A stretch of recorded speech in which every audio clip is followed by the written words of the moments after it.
Olá, sejam todos bem-vindos. Meu nome é Marcos Antônio Fulgêncio Malaco, eu sou gerente técnico da Merial, sou médico veterinário e gerente técnico de produtos terapêuticos da Merial. Nosso assunto hoje diz respeito a alguns aspectos relacionados à reprodução na fêmea bovina. Bom, a reprodução por si só ela é importante por vários aspectos.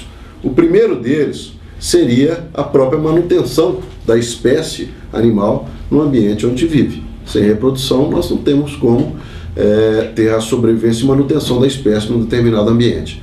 E em termos econômicos, por que a reprodução é importante?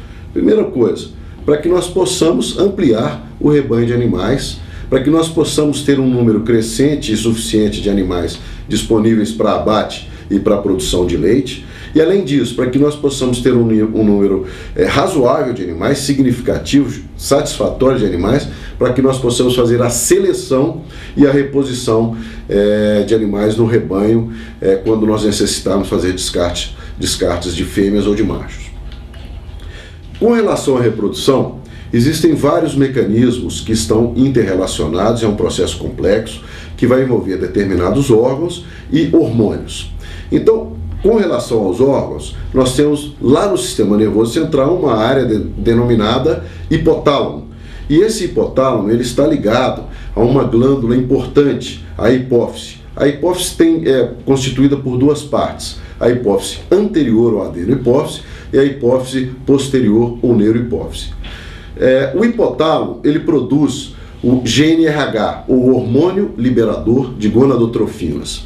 E o GnRH, uma vez liberado, ele vai até a hipófise, a adenohipófise, ou hipófise anterior, e ali então ele vai promover a liberação das gonadotrofinas, ou seja, o hormônio FSH, o hormônio folículo estimulante, ou o hormônio LH, o hormônio luteinizante.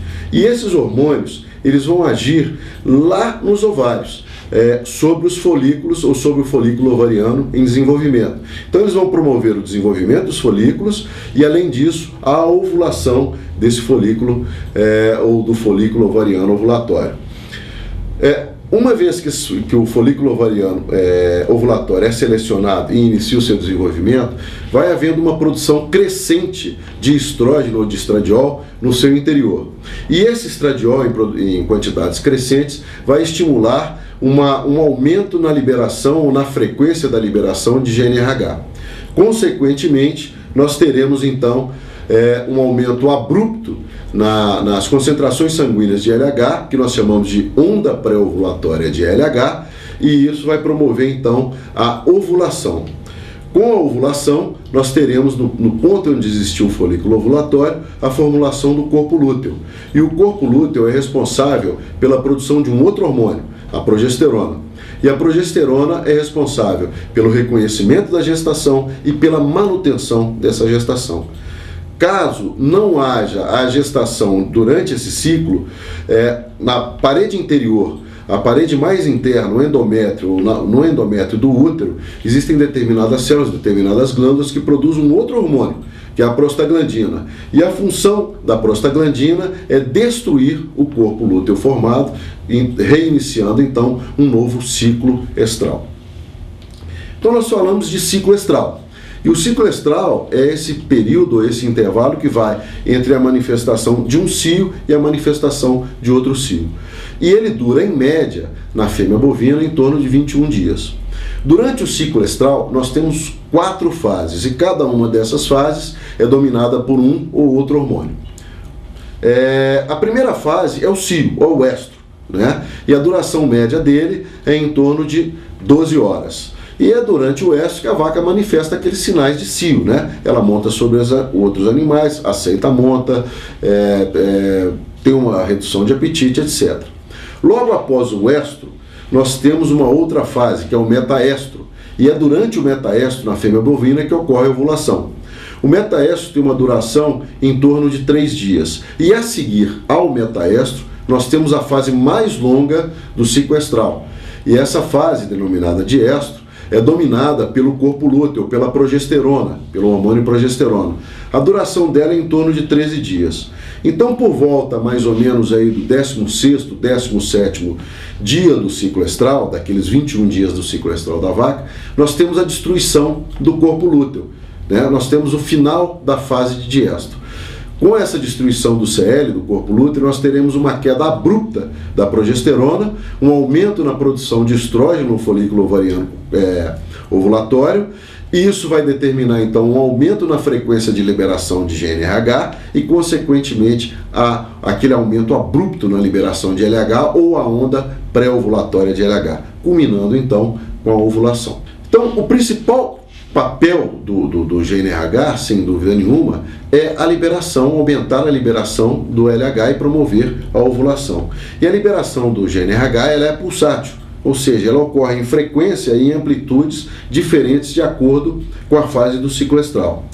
Uma vez promovendo a liberação do LH, ela vai determinar a ovulação. E quando existem problemas na liberação de GnRH, nós teremos então a formação de cistos, principalmente do cisto folicular ovariano.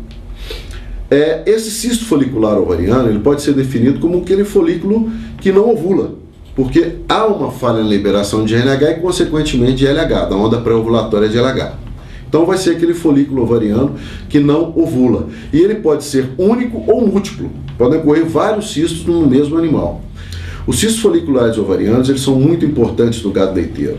Segundo estudos recentes, eles podem ocorrer em média em 15% das vacas leiteiras, com uma variação aí entre 5% a 25%. E em alguns rebanhos, os cistos foliculares podem ocorrer em até 50% das fêmeas leiteiras, né? E qual que é a consequência da ocorrência desses cistos foliculares? É exatamente o aumento dos dias em aberto, porque a vaca não ovula. Consequentemente, nós teríamos um aumento do intervalo entre partos e um maior intervalo, né, para que a vaca tenha novas lactações. E isso vai trazer um prejuízo significativo. Então, para se tratar os cistos foliculares ovarianos, o principal objetivo é promover a ovulação, a onda pré-ovulatória de LH. E para isso, então, nós utilizamos o GnRH ou análogos, né, do GnRH.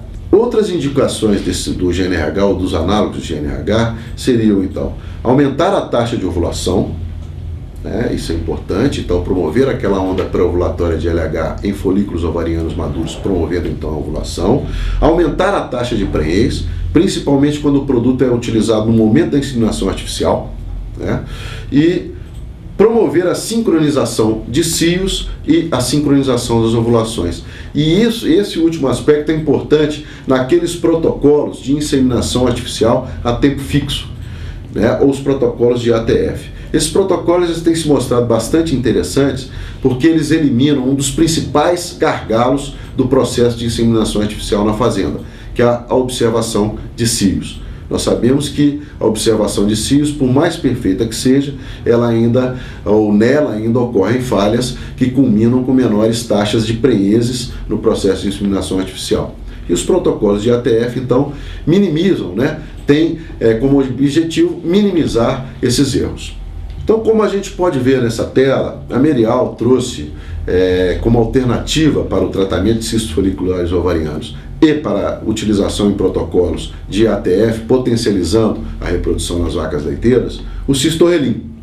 O princípio ativo desse produto, que é o mais consagrado, o análogo de GnRH mais consagrado em todo o mundo, são mais de 1.200 trabalhos científicos publicados na literatura internacional, né? O princípio ativo do produto é o diacetato tetraidratado de gonadorrelina, numa concentração de 50 microgramas desse princípio ativo por ml de produto.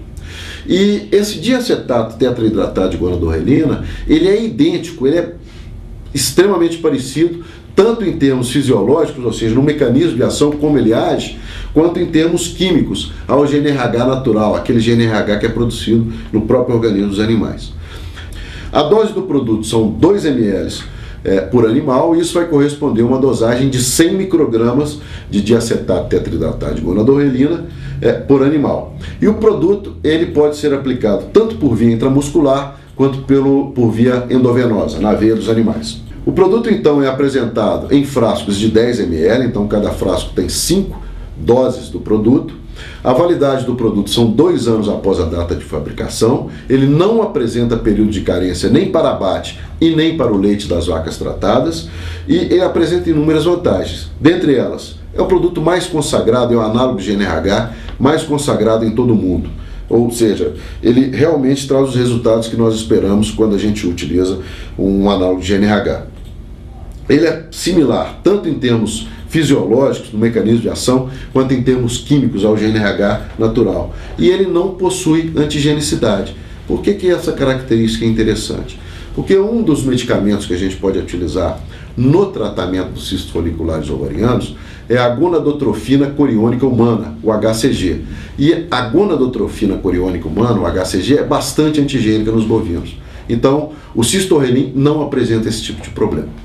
Foram realizados alguns trabalhos com o Cistorelin e esses trabalhos foram publicados no Jornal Canadense de Veterinária, em 2005. E num desses trabalhos, ou numa das fases desse trabalho que foi publicado, se avaliou a liberação de LH, e o principal objetivo da aplicação de um análogo de GNRH na fêmea bovina é exatamente a máxima liberação de LH, né?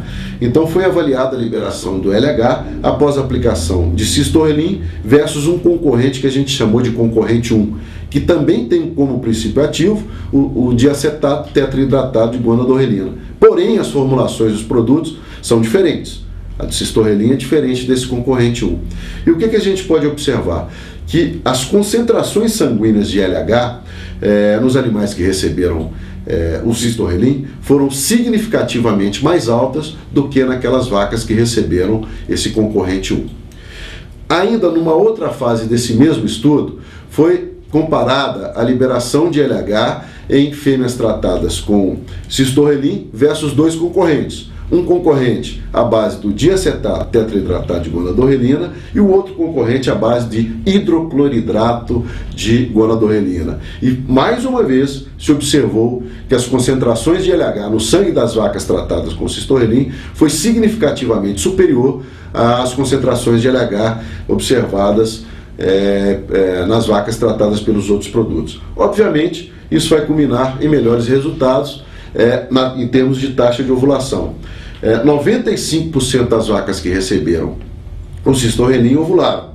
E outro aspecto interessante observado nesses estudos foi que o período para a emergência, para o surgimento de uma nova onda de crescimento folicular foi de 1,7 dias nas fêmeas tratadas com o Cistorelin, ou seja, foi exatamente 1,7 dias, não houve nem a mais nem a menos dias, ou o que a gente chama de desvio padrão, para a emergência, para o surgimento dessa nova onda de crescimento folicular. Já com o concorrente 1, a taxa de ovulação foi de apenas 58%, foi significativamente mais baixa. E o período para emergência de uma nova onda de crescimento folicular já foi variável. Ele variou entre 1,8 a 2,2 dias, ou seja, a sincronia para essa emergência de uma nova onda de crescimento folicular não foi tão perfeita do que aquela promovida pelo tratamento com Cistorelin. Da mesma forma, o concorrente 2 apresentou uma taxa de ovulação significativamente mais baixa do que aquela promovida pelo Cistorelin e o período de emergência para o surgimento ou para a emergência de uma nova onda de crescimento folicular foi também mais variável. Então, nesses estudos, nós tivemos, resumindo os resultados, nós tivemos uma maior taxa de ovulação nas vacas tratadas com Cistorelin e uma sincronia melhor para a emergência de uma nova onda de crescimento folicular após o tratamento com Cistorelin, quando comparado com os produtos concorrentes. Como nós falamos anteriormente, indicações alternativas para o uso dos análogos de GNRH são os protocolos de sincronização de cios e inseminação artificial a tempo fixo. E o primeiro protocolo que surgiu no mundo foi o protocolo OVSync. E ele se baseia na aplicação de um dia zero, ou um dia que a gente determina como o início do protocolo, o dia zero, ele se baseia então na aplicação de uma dose de Cistorelin. 7 dias depois, nós aplicamos uma dose de prostaglandina. 2 dias após a aplicação dessa prostaglandina, nós aplicamos novamente uma nova dose de cistorelin. E a inseminação artificial a tempo fixo, sem observação de fios, é então realizada 16 a 24 horas após a aplicação dessa segunda dose do cistorelin. Alternativamente, a partir do protocolo OV-Sync, foram desenvolvidos vários outros protocolos de inseminação artificial a tempo fixo ou IATF. E dentre esses protocolos surgiu o COSYNC, que é um protocolo cujo principal objetivo era reduzir um manejo quando comparado ao protocolo OV-Sync.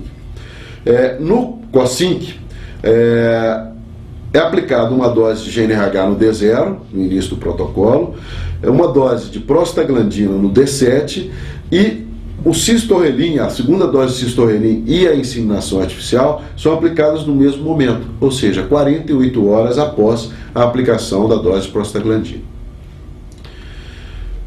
Ainda se avaliando protocolos, foi realizado recentemente um trabalho em que os pesquisadores avaliaram ou indicaram um protocolo para uso em vacas leiteiras em anesto, ou mesmo em vacas leiteiras que estejam com ciclo estral normal. E eles avaliaram então esse protocolo, que eles denominaram de Double Sync, os resultados desse protocolo, eles compararam com os resultados de um protocolo OV-Sync normal. O protocolo do OV-Sync, ele é baseado na aplicação de uma dose de prostaglandina num dia inicial, no D0, e a partir 2 dias após essa aplicação de prostaglandina, os animais são submetidos a um protocolo OV-Sync normal, ou seja, uma aplicação de GNRH, 7 dias depois uma aplicação de prostaglandina, 2 dias depois dessa aplicação de prostaglandina os animais recebem novamente uma dose de GNRH e 16 a 20 horas depois dessa aplicação de GNRH os animais são inseminados artificialmente sem observação de cios.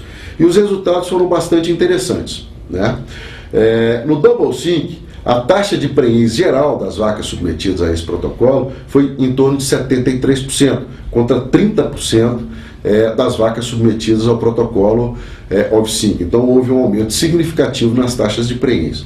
E as taxas de prenhez das vacas submetidas ao Double Sync foram sempre maiores, independentemente do diâmetro do folículo apresentado pelas vacas no D11, ou seja, no momento da aplicação da segunda dose de GNRH.